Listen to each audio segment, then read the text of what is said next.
Welcome to Alan Fulle's Art Interviews. I'm your host, Alan Fulle. I interview artists from the Pacific Northwest and beyond. Join me as we unlock the magic and mystery of these amazing artists. I'm interested in their process, technique, and tools these artists use to make their masterworks.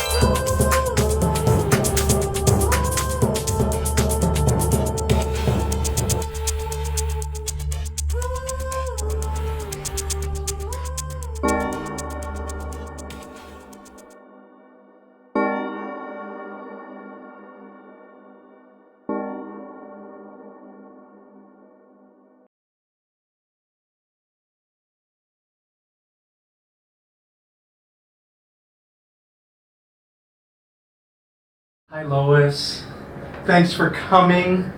Such a pleasure to visit with you today. An honor and a privilege. And you brought a beautiful painting. Does this one have a title? If it does, I can't remember. It's probably on the back. It was at Harris Harvey Gallery last year.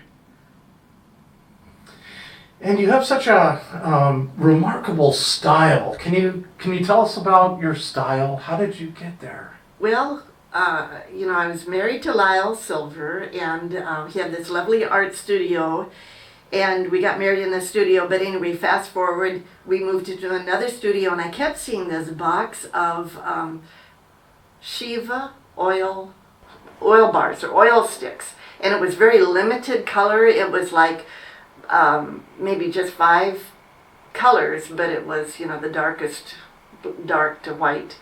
And so I thought, what are these? And it's like, this doesn't interest me. Well, he started getting involved in oil bars. I said, I'm going to get that box out that I've seen, and I'm going to start painting with these.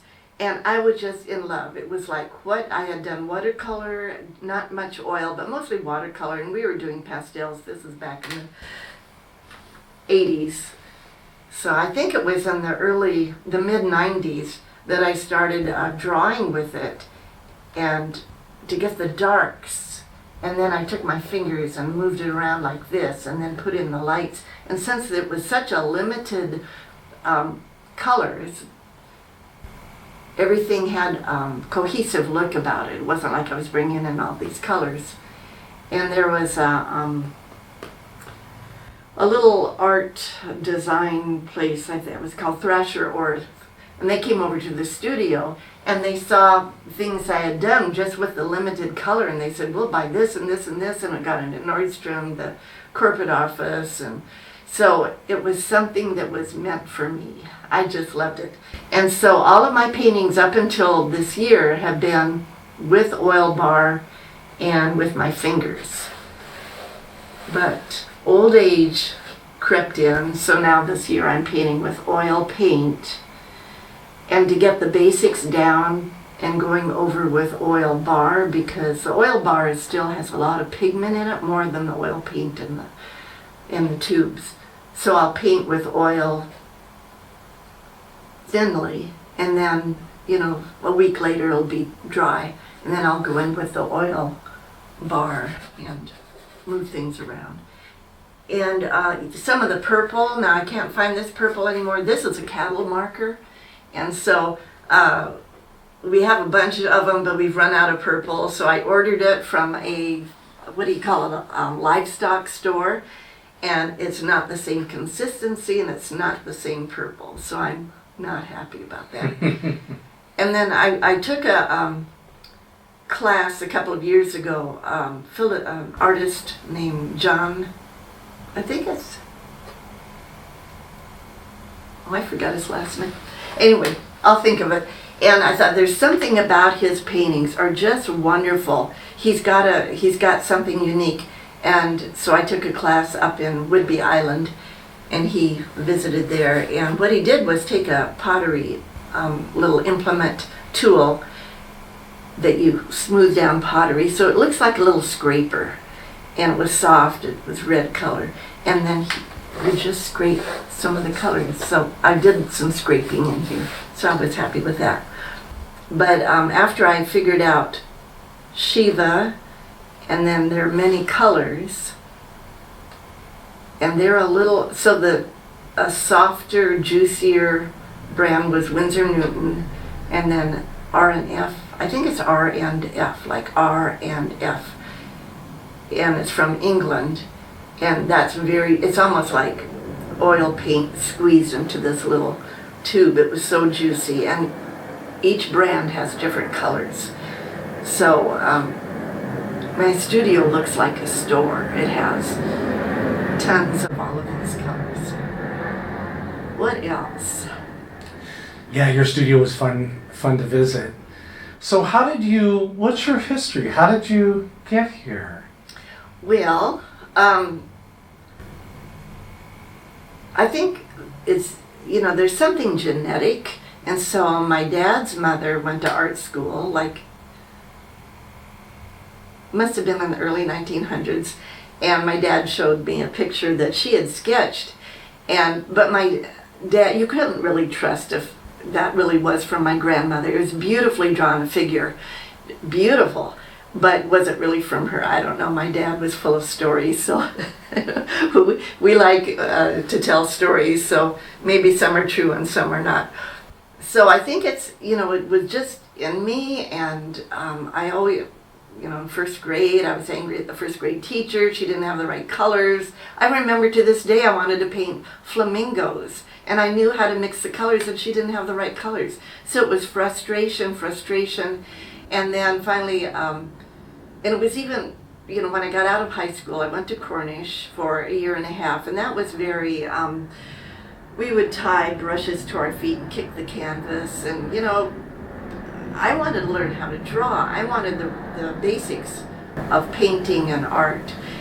And, being very young, 18, 19 years old, I was in the ballet studio playing the piano through most of the classes, so the teachers were not happy with me. I couldn't settle down. I couldn't focus. And I also, but I was thinking, what am I going to do to support myself when I do grow up?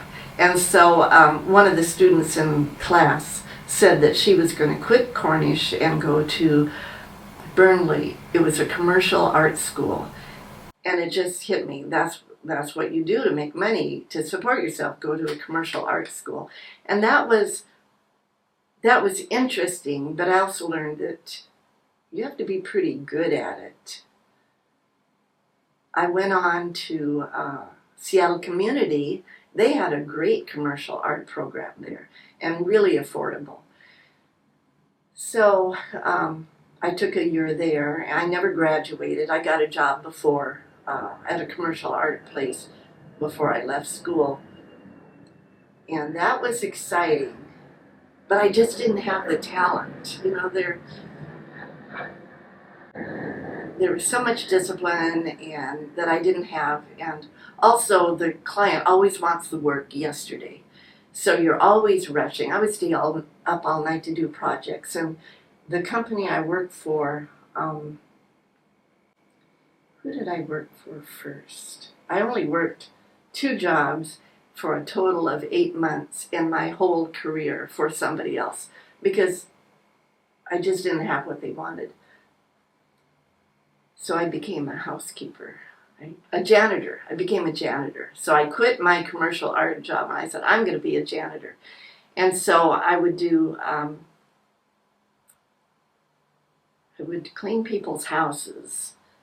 And then, but they were wealthy people, and I figured out how to get those jobs. And then I'd leave a painting, and a little watercolor painting, something I saw on National Geographic or something. But I was honing my skills because I was copying National Geographic photographs. It wasn't my own work. But I would leave them at the place, and then come back and there'd be a little bit of money. And one time I went into a coffee place. Stewart Brothers Coffee became Seattle's best coffee. Anyway, I needed some money, so I painted pictures of coffee bean pickers and the plantation and, different, like 3 different paintings in one. So I left it in the owner's office. And when I came back, there was a little check. And I thought, oh, this is where your commercial art mentality comes in. Figure out what the person wants. And then do that, but do it in your own style.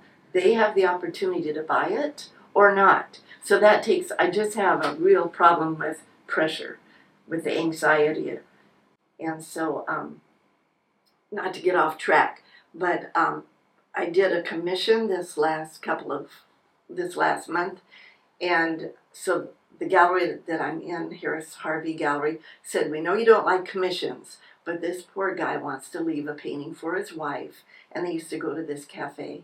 And they could bring the dog with them, and that's what they like to do. Well, he's going in for, an operation, and he's worried that he might not make it out or live beyond it. And I want to do that. So he called me, and we talked a quick minute and said, do whatever you want. And so, but it took me I painted 4 paintings, and the pressure was enormous. And so he chose the 2 paintings that I would think he wouldn't. And so anyway, his wife got the gift, and she was just really happy with it. So, but it's too much pressure. That's the whole point. I want to be free with what I'm doing, and then be able to put the painting aside for a couple of months, because when you look at it again, it's like, I thought that was good. It's not good. I need to work on this. So. That's a sweet story. So you grew up in Seattle? Renton, Washington. Yeah. The stoplight capital of the world. So I would take the bus into school, and my dad would drive me into halfway, and he worked at Boeing, drop me off at the bus stop, and I'd go into school. And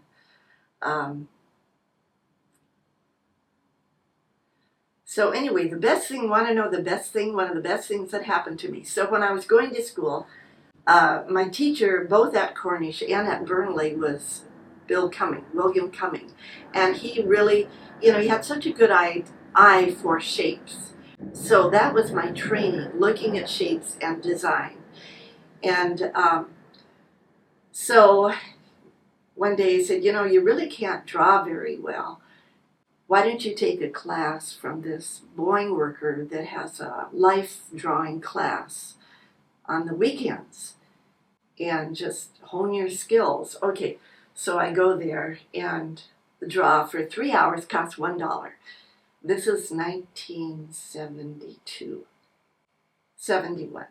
So anyway, who do I pay my $1 to? And they said, that man over there. And I looked at him, and he was just beautiful. And I looked at his eyes, and his voice was so soft. And an older man, I just couldn't stop thinking about him. This is going on for a year. In the meantime, he's talking to me and telling me where he and his friends are going for lunch or whatever. I didn't know that he was asking me to go with him. It didn't dawn on me, because I was very naive. And so anyway, after about a year of this, and I heard he lived in an old warehouse, and he just kind of, whenever we looked at each other at the class, we just kind of about 3 weeks in, I started combing my hair and putting a little makeup on. I don't know why, but I'm getting ready to go to this class. So this goes on for a year, and finally I'm thinking, something has to, so I'd start leaving him little notes for him to find through the class was at the old Seattle Art building and the top floor. So anyway, I didn't even know his name. So one time I walked into, it was a big show, and I don't think it was Coca, I think it was another show. And I saw a portrait of this man I'd been talking to and got his name, Lyle Silver. So anyway, we finally figured out he was asking me out. So that went on for a few years. So he lived in this old warehouse, and he had a really good eye for design. So we got married in his old studio. So when I started painting, he was a big help. He would, I didn't stand back and look at the paintings. And he'd say, well, look at that arm, maybe a woman's arm. And it was just huge. It was just way out of sorts, out of shape. And so he'd say, well, trim this down. Or why don't you put legs on the table? Because I would have this floating disc in the air, but no legs. And so he would pick through things. So that was a very nice experience. Another nice experience was I did some market sketches. We were both doing, after we got married, we were both doing landscapes. And I did a market sketch, and I just kind of smeared, it was pastels, watercolor and then pastel over. And I said, maybe I'd like to be in a gallery. So I went down into the market, and there was a gallery here, I think Gallery Mac, and another one. And I happened to go into the other one, was Lisa Harris Gallery, and she had just opened. So this is 1986. I think she opened in 85. And for some reason, she said, I'll take that painting. And I think, yeah, I'll never hear from her again. She called up and she said, we sold it. Can we have a couple of more? So that got me going. And so I'd have a lot of paintings for her to look at. Maybe she'd only pick out 2 that were suitable. And so she helped me hone my skills. So I was always painting for her. And to get things better and better and better. And then with Lyle helping me. And then so everything was under glass and mats. So I had a mat cutter, and I'd cut mats, and you put the glass on, and then you find something, little speck of dirt under the glass. It just drove me nuts. Lyle would make the frames, and he got into Patricia Rouser Gallery, so we both had galleries. And but he worked at Boeing, and he designed sales books to sell to different countries. And so one day he said, I think I'll take a month off and just see if I can paint. Well, he didn't paint. He built a loft in the studio, and he built stairs, and he didn't paint. But this is before we had recording on the phones. So happily he was home, and the phone rang, and it was Channel 4. And they said, we hear through the grapevine you can draw people. And so he says, yeah. And they said, well, can you come in and do, and I'm kind of listening behind him. And they said, can you come in and do some courtroom sketches for us? And so he's going, well, because he was just shy. He's a soft-spoken, shy guy. Well, and I'm saying, you can do it. And I was grabbing all these little, they call them squeakies, the little magic markers, and got his step from, because they needed him in 15 minutes. And so, you can do it. And so I drove him to wherever the courtroom was. Well, that was, after a while, he was skipping out from Boeing to go do the courtroom sketches, and he'd lie and say, well, Lois is sick, she needs me. Yeah, but your name is on the TV afterwards. So after about a year, another station said to Lyle, do you know of another artist that can do the courtroom? Now, I can't draw people worth beans, so why he would even mention my name, I have no clue. But he says, yeah, my wife can. I can't. So my station was Channel 11 when they had news stations. So my station would come on at 10 o'clock at night. Well, he was all done with his artwork by 2 because it came on at 4. Then he would have to redraw everything for me, and then I'd just dab in the watercolor. And so it was like coloring in a coloring book. And after a couple of years, he said, you have to learn how to draw. And so I really worked on that. And so I took a class in Scottsdale from this man named Bill something. No, I can't remember names. But my idea of art was do it really fast and get it over with. And this person's idea was, I'm going to teach you to draw like it was a photograph. And I'm thinking, I need that discipline.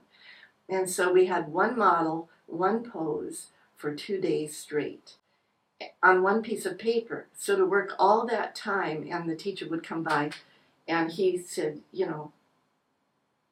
the model had muscles. He was very well defined, but I had him looking like Superman or some Masters of the Universe or something. And he said, no, trim it down, trim it down. So he kept focusing on that one. He made me focus on what I saw and what I could draw. So at the end of that week, I was a different artist. I could draw things like I saw them. So the idea is you draw correctly, and then you could abstract them, you can exaggerate them. And another helpful thing was the book Drawing with the Right Side of Your Brain. Did you read through that book? Mm-hmm.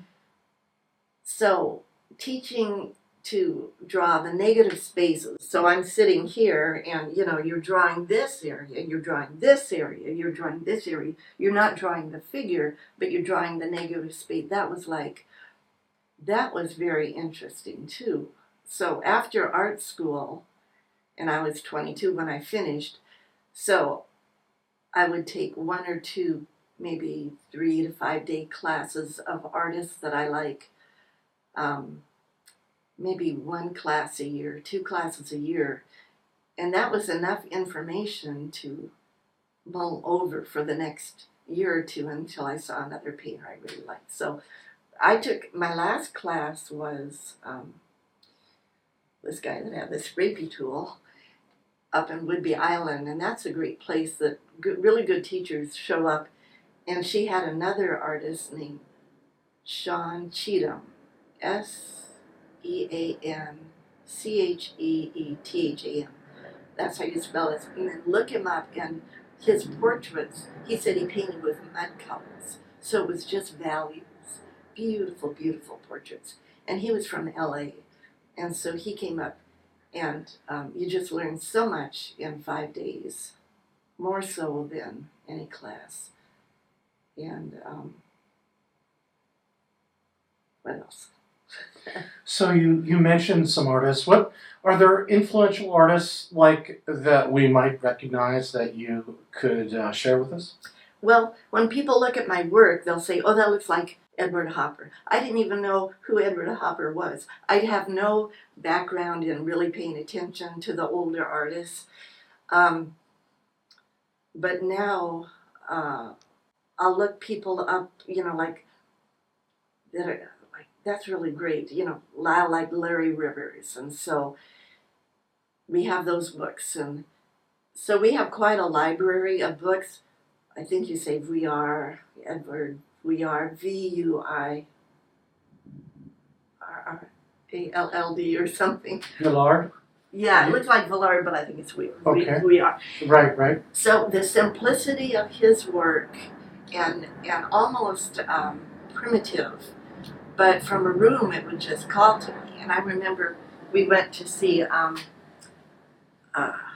Edward Hopper years ago up in the Volunteer Park Museum, and it just didn't do much for me. But later on I realized that it's the composition, which is everything.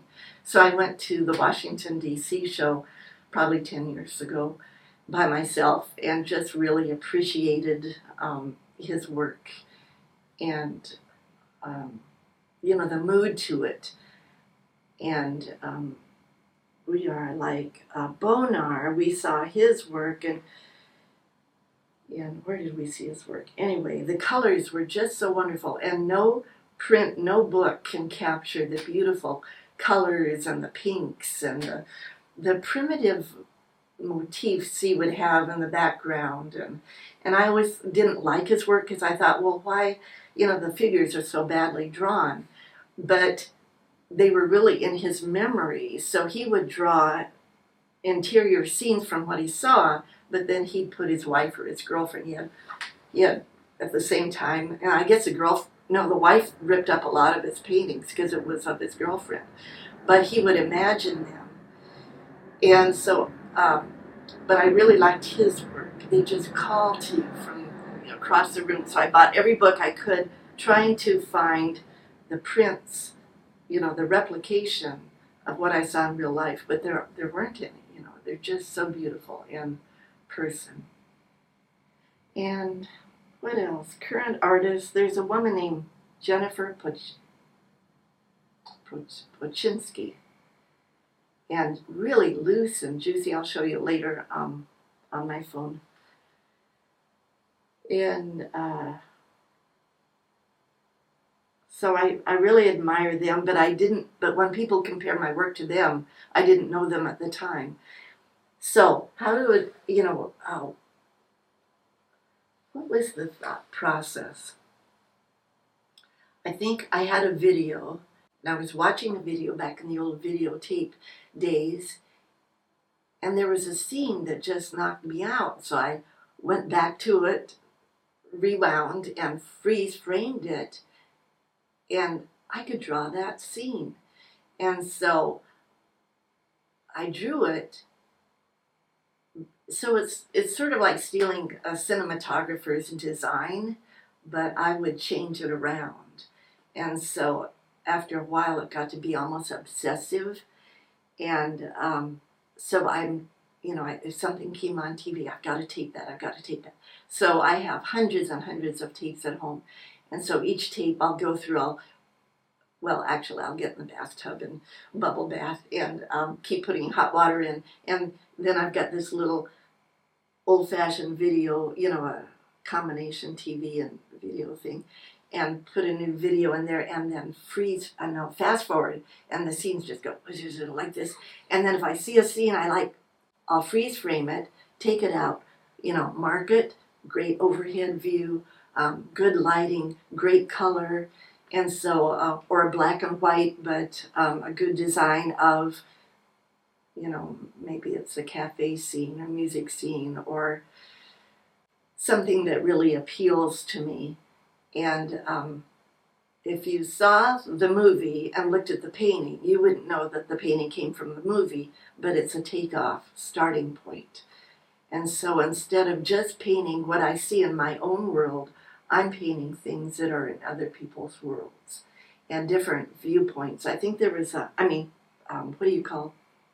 perspective, the camera, overhead camera.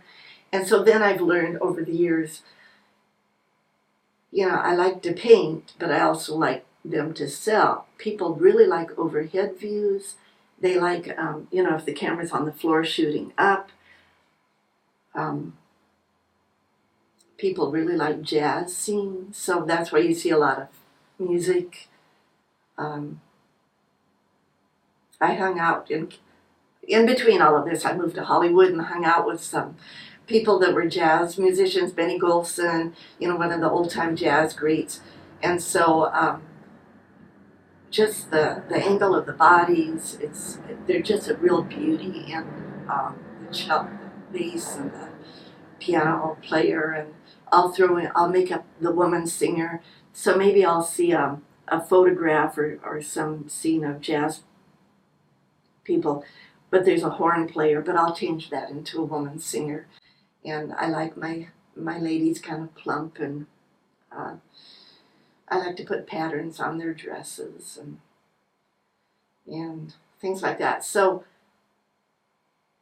I'll go through magazines, and maybe there'll be in my last show, my favorite painting was a woman sitting on the bed looking out into a field, but it was interior and exterior at the same time, and the colors were sort of gray, and there was a nice pattern on the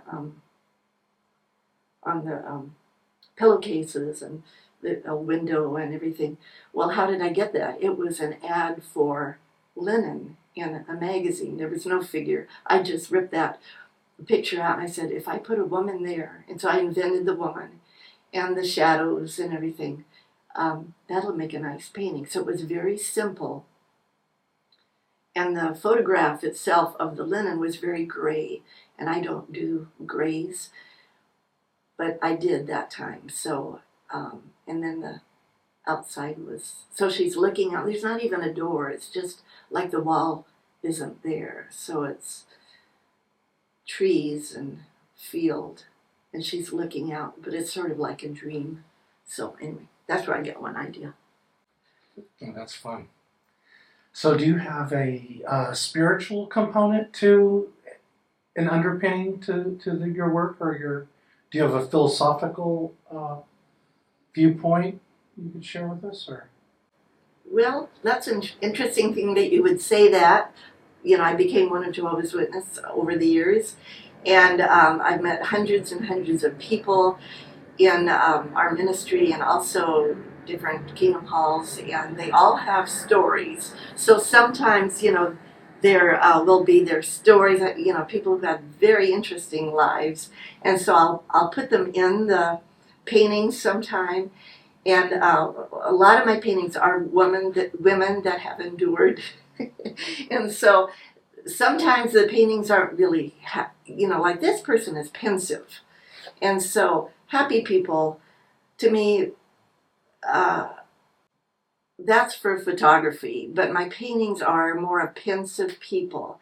And so I'll hear people's story, and then being in the courtroom, you hear people's stories, and there's a melancholy. You're in court, and it may have been a murder, or maybe been something with so many twists and turns. They've had to make a movie out of some of the court things, like Kevin Cole. Does that ring a bell, Kevin Cole? Anyway, there's a movie called Son, and Elizabeth Montgomery played his mother, but that's a whole nother story. I won't go into that, but books have been written about him. He was from Spokane. And so we used to go into court all day and listen to the whole story. Now, the few times I go into court, it's, drug bust, and you just draw the person, and 5 minutes later it's over. So, but a spiritual, I think it's the humanness of people. And because I've met so many people over the years, and they've just told me their stories. I think I will start on a story, on a painting, and then that person's voice will come to me, and then I'll remember their story, and then I'll get the feeling for the face. Like, this person is all made up, basically made up. And so it just, I don't know. I love how you do animals. The animals are very emotive, and the personalities, they're so great. And this one, this kind of translucent pink and purple is lovely. So you brought another painting. If we can grab it. Can you hold that up and share that with us too? Because this is a really fun one. Like what's going on with this beautiful painting? Well, I think in one of the videos I saw, there was a man coming into a doorway. This woman was not here, and this woman wasn't here. And I like the structure of doors, where the light hits the little trim on the doors. It's an old-fashioned door. I use animals. I started using animals as more of a design element. Like, it needed something over here to take your eye in. And like this woman, I needed somebody to look at. But when I did this painting, I had gone to the pound and gotten a little chihuahua a few years ago, so I really wanted a painting of her in there. So this might look simple. This is one of my favorite paintings. It took forever, just the rendering with this little finger. And then I think with this painting, I decided maybe I'll start painting with an oil brush, a brush and colors, because every little thing is just rendered with the back of my fingernail, this here. So I don't know what this means. The pattern, this wasn't here. The colors, of course, weren't there. I think it was just sort of a dark room and a man walking into the doorway, and he may not have worn a suit. I really like suits. They give structure, and I make the men's heads smaller. I read somewhere that if you don't know how to draw, most people draw heads too big. So I said, yeah, I don't know how to draw. I'll make them too small so it'll look not. So I anyway. always love that. The figures are very blocky and you have these tiny little heads, but they're very surreal, and it's so cool. And this woman here is sort of peeking around almost like Bernard's wife intercepting the girlfriend. Well, I was kind of thinking there is some triangle going on here. And she's very clear out in the open, but yes, that's exactly what I meant. There's somebody peeking around. He's got a lot more going on in his life than he wishes he had. And it's called Door Number 3. So it's like, who are you going to choose to be with? This person, and I don't know where Door Number 3 came from. But the reason it didn't sell, and people will tell the gallery owner different things about the painting. So people couldn't tell if this was a dog or a cat. I said, that's right. I wanted it to be very, like you're not sure what it is. So happily, and it's my favorite painting because this was all done with my finger, and I know I worked so hard on it, and sometimes you can just paint too many paintings. I do a show every year and they need 20 paintings, but I'll do 40 because I figure out at 40, 20 will be okay. So it's really getting close to a painting a week, and then you can just get really tired. So this is one of the last of the group of finger paintings. Yeah, and so if you're looking at videos, you can pick out the scene that really attracts you. And there was a woman walking through the doorway. I think she was fighting with her husband. And, well, I don't know how that started. Maybe I was fighting with my husband. But anyway, she's walking through and you could tell she's unhappy. And in the background, there's a piano and somebody, with a man with a little pea brain head. And so, and then there was a pattern all over the rug, but she's not happy, and she takes, she's like, the frame cuts her off here and here, and then the piano is way in the background. And so I called it the wrong note, just meaning this couple is having a wrong note.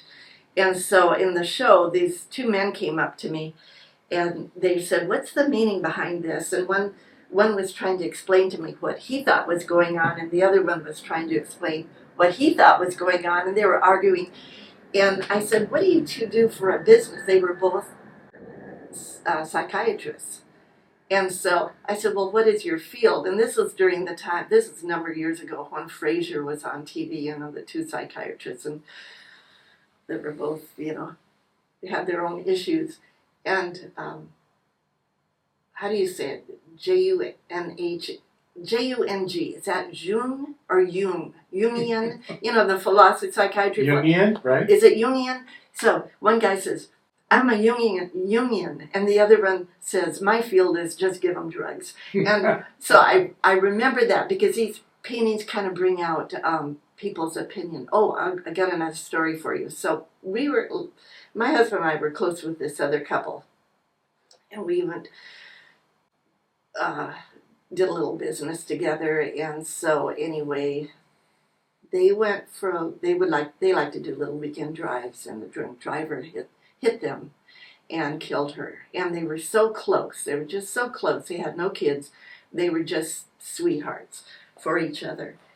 And that's how I started. I was looking at a video, and it was a bunch of people in this room, and I drew them all out, and then one by one I erased all of the people, and I was left with this single sad figure sitting on the sofa.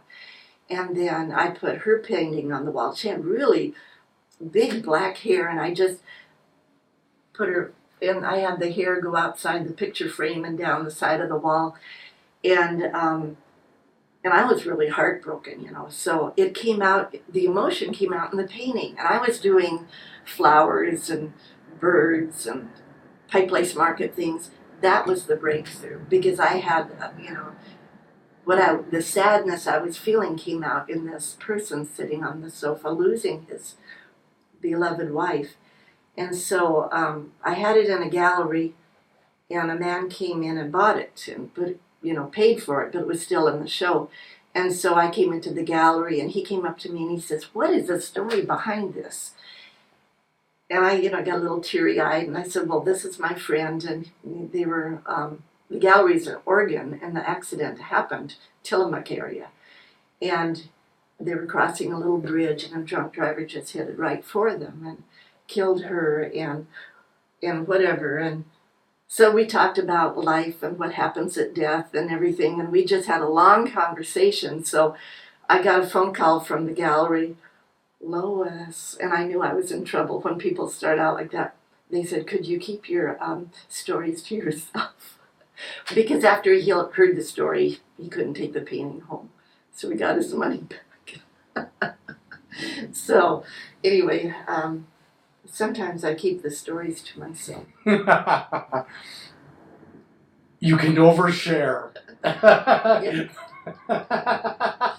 So, but it's then others really love the stories, and they're sometimes a narrative can really captivate someone and grab their emotional connection.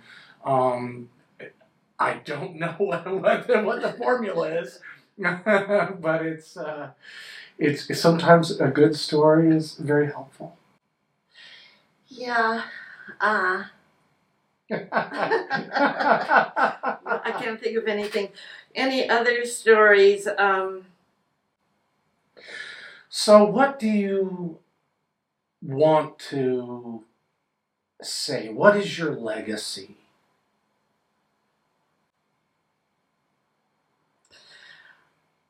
Well, my motto is no regrets. I don't want any regrets. So I have to keep telling myself that, because, I have been a caregiver for the last, I would say, 19 years. Because I moved my folks close to me. And so immediately, my dad started having little episodes. And, and my mom now is 101 years old, lives on her own. So I'm over there, I'll dash off from here to go over and check on her. And her various ailments and forgetfulness, and my dad's dementia, and my husband's issues, and so I want to be painting, but there's something more important to do, and that's what I say to myself. I don't want to look back and say, "But I spent too much time with this." It's people are more important, so no regrets. On the other hand, I am so incredibly grateful. I wasn't able to do commercial artwork because I messed things up too. There's a few other stories I have to tell I won't go into, but I messed up a really big project. And in the commercial field, and the person, my boss, "Why do you do things like this?" So looking back, I realize I have a little bit of ADD. Just because I've always had sleep apnea. I don't have ADD. I read an article, sleep apnea. I've had it since I was little. I've never slept in my until like 2005, and I finally figured out what was wrong. But you don't have all of your marbles if you've never slept. So I'm very scattered-brained. So my legacy is not especially the artwork, but maybe the gratefulness that I could do something and support myself successfully. I can pay dentist bills, I could, we could pay off together. Together, we were fine artists, but I love the sales. And he said one time, "Why are you always talking about yourself?" And I said, "Well, who else is going to? I'm promoting myself," because he was very shy and he wanted people to come up and pay attention to his art. And I said, "No, you've got to go out there and you've got to be in people's faces." So I would go out and teach teach classes, like workshops for a few days or a week, or and I got to travel a little bit, and you sell some artwork to the students and the little sketches you do. I love being in Lisa Harris, now it's Harris Harvey Gallery.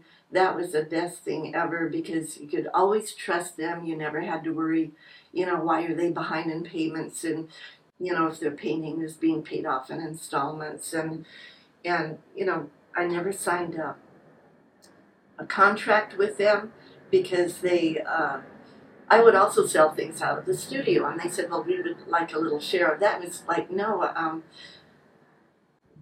they said, well, something about contract. So we've never had a contract. And I realize now that I won't sell things out of the studio. I realize, as I grew and appreciate the business side of art, to always go through the gallery, because they are, I'd still be selling my work at an art fair for $40 if it weren't for the gallery. I really, really appreciate them.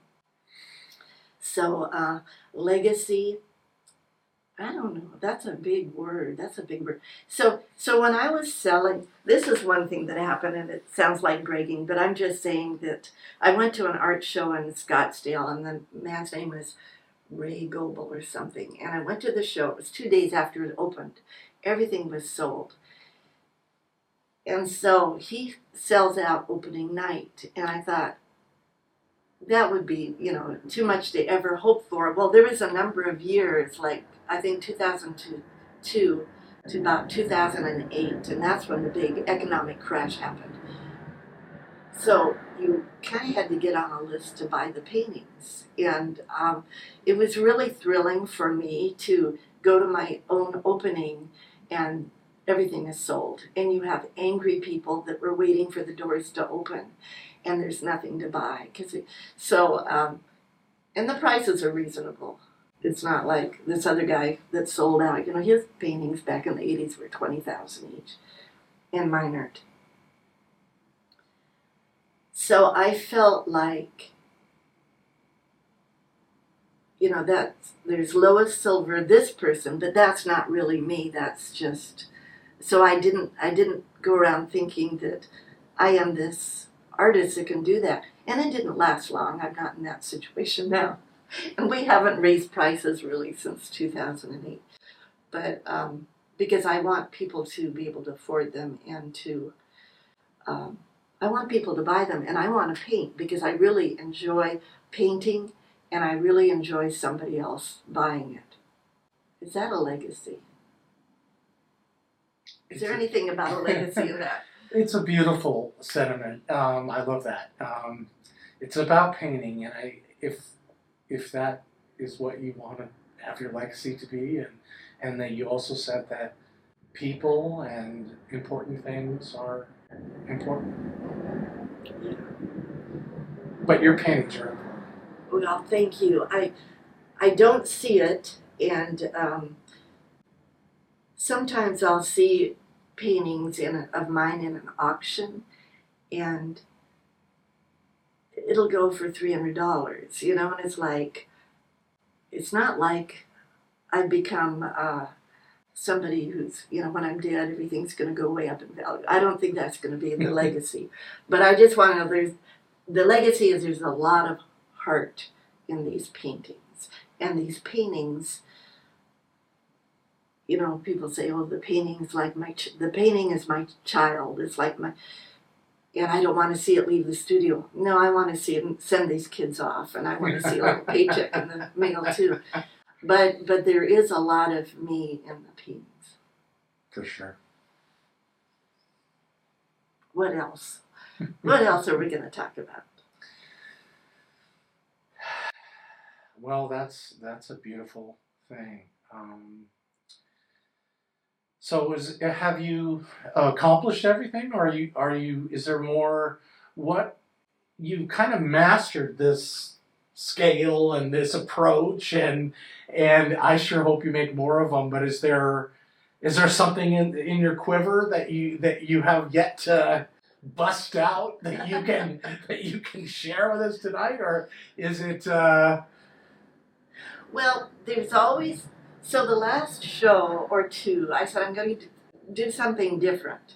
and it always turns out to be the same thing. But I want to paint. So my husband painted big paintings, and he's got some leftover canvas and boards and things, and I want to paint big, and I want to paint looser and juicy, and just let the paint not noodle with my little finger, but I want to take just big, broad areas, and I really want to do that, and I want to spend less time on the paintings. I want to, because this takes weeks. I mean, it's so much, not rendering, but fixing things, fixing, and if I don't, I can really tell, and if I turn a painting in that's half-baked, people know it's not, I'm bringing it back home to work on it again. But I would like, the act of painting is very exhilarating in your heart. It's like falling in love when things go right. And so do you feel that way sometimes? Oh, it's yeah. like and it's, you get in the zone, and I want to get there with big paintings. And even if the gallery doesn't want them, I want to do them for myself. And sounds great. yeah, there's an artist. Her name is Paczynski, Jennifer Paczynski, and if you look her up, she goes to people's Facebooks and takes strangers, just snapshots of photographs, and there's a little bit. Oh, Richard Diebenkorn. You asked me what artists we like. Richard Diebenkorn. We went back to New York to see his work. So she has a Diebenkorn feel, but much juicier. And the color combinations are just out of this world. So what I would like to do is paint like that. And I want to look at her color combination. She's got grays and purples and navy blues and army greens. And there's just something wonderful about it. So I guess I'd like to do something like that. There's something else. Old age. I realize that I don't have the energy. Not that I'm really old, but there's more to life than paintings. I have a friend with dogs, and she comes over, and it's like, yeah, I could have used this hour to paint. But we go out and walk in Lincoln Park, and the dogs are playing, and the sun is going down, and it's like there's more to life than painting. So just getting out and looking around. And I get a little break in April. My brother is going to come and stay with my mom, so I'm going to New Orleans just by myself and just kind of look around. I think I'm enjoying life more than I'm not so driven. I think when you're younger, you're just driven to get things done. And now it's like, I can look out the window for an hour and not do anything and enjoy it. What else? What do you think? It's beautiful. I like how that word picture you're designing, you're painting in my mind is really beautiful. And you have a really nice, those trees that you have that you look out over on your deck, and that beautiful connection you had with Lyle, who was my dear friend. You had quite a life. We did. We had a fun life. And, when you've got two artists in the family, you're really, what do you call it, flying on the seat of your pants. You'd have to make it work. It's not like I had a husband that was, I had a regular job. After we got married, and our rent was $50 a month in this lovely studio overlooking Elliott Bay. We didn't have insulation. It was really cold. I mean, the plants froze and died inside the house one year. And then it would get really, really hot.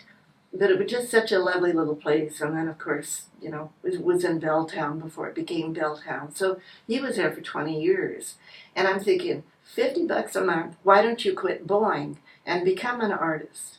So that's what he did. And so then you just have to make it work. You've got nothing to fall back on. The courtroom was, in the early days, it was a few times every week.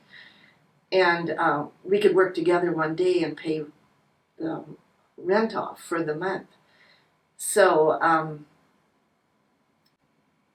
where am I going with this? So anyway, we worked together, and you know, ideas, and he would, you know, like I said, critique my paintings. And one time I took some paintings back from the gallery that didn't sell, and he said, "Yeah, but I didn't critique them for you, did I?" And you know, it's kind of like I felt like saying, "I want to do something without, you know, input from you." And so he critiqued them, and he showed me where just a few little changes. I did that, took them to the gallery, and they sold. So we were a good partnership. Definitely. And when he was, you know, he had COPD, and when he was getting to be bedridden, I went through his artwork, and it just hit me, there won't be any of this kind of artwork. And I kept saying, "These paintings are so beautiful." And he said, "What? You've never told me that before." And I said, "I've never had time to really look at them." So, it was kind of bittersweet, but it was just an appreciation of each other's artwork. And we were really happy. We would say crime really does pay, because we go to the courtroom, and then we go out for coffee. Since we lived downtown, we would, I think I had 7 coffee pots, because he had his drawing session in the studio. Right. We'd go out for coffee, and we'd go to Starbucks, and we'd look out the window, and we'd talk about the events of the day, and the people we met, and the attorneys, and the judges, and the stories we heard. And we always, you know, we had so much fun, and things would happen to us we would never plan on. Our big date was to go to a coffee shop and split a latte, and then I'd have cookies in my purse, and we'd share the cookies. So we didn't have extravagant lives, but one time we went into a gallery. I shouldn't say which gallery, but it carried Bill Cummings' artwork.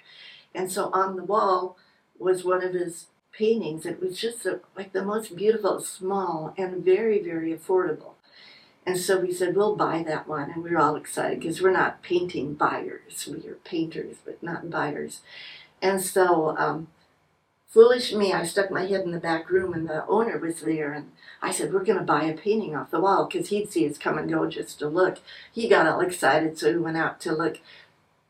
And we had a credit card out. We were giving it. He was starting to ring it up, and the owner just started swearing. And he said, "That's the wrong label.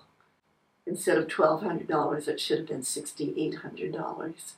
And I said, "We won't hold, you know, it's too good to be true. We're not going to hold you to that."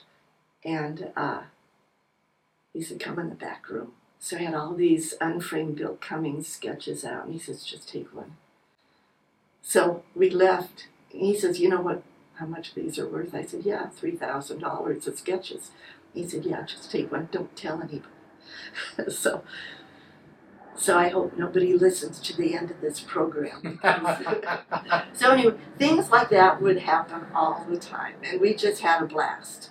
And one time Lyle said, "Do you think we're living, are these the best days of our life?" Every day up until the end was, you know, the best day of our life. So we really appreciated being able to paint together. And his studio was in the main living room area, and I had the back room, and we'd paint for an hour, and then we'd get together and have a little tea party. We'd do that 2 or 3 times a day. We just really enjoyed being, you know, just being in each other's company. To me, that is the best part of my life, is to really enjoy the person you're married almost 40 years. Well, Lois, state your name for the record here. What is your full name? Lois Silver. And no middle name? I do. You want Lois Annette Silver? You don't have to disclose that. Well, Lois, it was such a pleasure to visit with you this afternoon. And thank you for letting me reminisce, because as I'm talking to you, I have all these little, I can see it, and sometimes I fade off, probably because I'm old and I can't think of the words, but also I'm seeing it like it's a movie. And I'm happy today. It's not like I look back and I say, I regret that I don't have that life. I'm happy today. But I have all of these memories, and I enjoy life.